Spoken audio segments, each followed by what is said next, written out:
Good afternoon, everyone.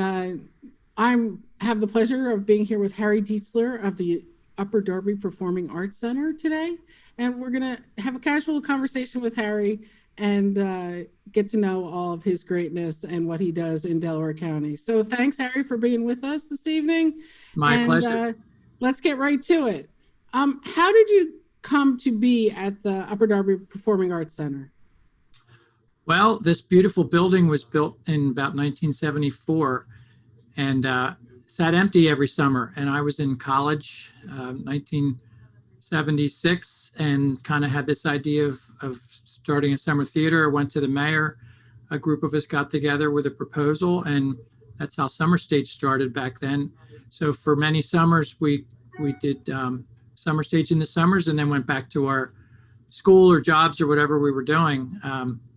In 1985, I took the opportunity to work with the Upper Darby Recreation Department full time, and said to my boss, "What do you want me to do?" He says, "Start some programs." So again, this building was here, and we kind of took over from an organization called the Upper Darby Forum, which was a community organization that brought in really wonderful artists like Robert Merrill and Victor Borga.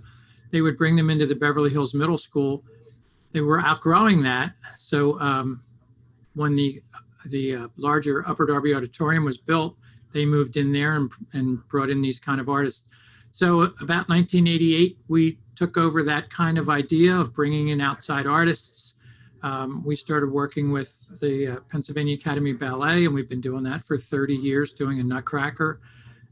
We started a relationship with the Lansdowne Symphony, and also brought in different artists, touring artists, the Irish tenors, the Chinese acrobats, and it's grown since then. That's great. If you had an estimate, and sorry to put you on the spot, how many young people have gone through the Upper Darby program? I don't know. I thought about that before. we we started out in early years with 400. Now we're up to about 800 per summer. A lot of them repeat. Some of them are here for 10 years. So it's hard, but there are thousands of kids that have come through Summer Stage. Fantastic, fantastic. What's the most important thing about the Upper Darby Performing Arts Center for you? I think the accessibility, I call us an entry-level performing arts center. Sometimes the Kimmel Center is a big step for people price-wise, travel-wise, parking. There's a lot of obstacles to getting down there to the Academy of Music or down in Philadelphia. So I like to think that we're close by, we're affordable, it's easy parking, and for some people, if it's their first time to bring their kid to see the Nutcracker, or to for someone to see an orchestra, it's an easy first step. So that's what I hope we are. That's fantastic. What are the role of the arts in education? Well, one of the roles is that the arts speak to our heart. Everything about education, not everything, but the sciences and history and English to an extent, it's theoretical, and it's the mind. The arts speak to our heart, and the arts also unify us. We have this wonderful event every year at Upper Darby School District called our Gala, and we literally have 700 kids take turns on our stage. And when you look at the groups, they come from 80 some different nationalities in our school district. They all sing together the same language. Whatever country they're from, they can make music and they can communicate together that way. So I think the arts unify our schools. They also allow the kids that expression of the joy and everything, the emotions in their hearts. So that's what it brings to our schools, heart and unification. That's great. Now a bit of the personal. What's your favorite art form? Any collections that you have? Anything?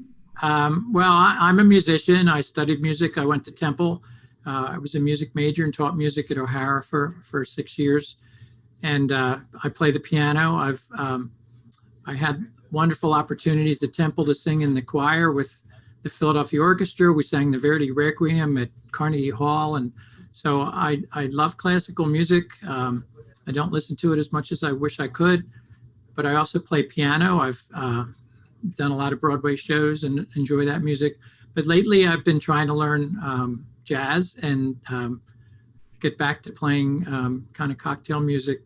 So BG Adair is a new artist that I've discovered. She's a jazz pianist, but very accessible, plays the Great American Songbook and does it in a real easy way. So music is my first love.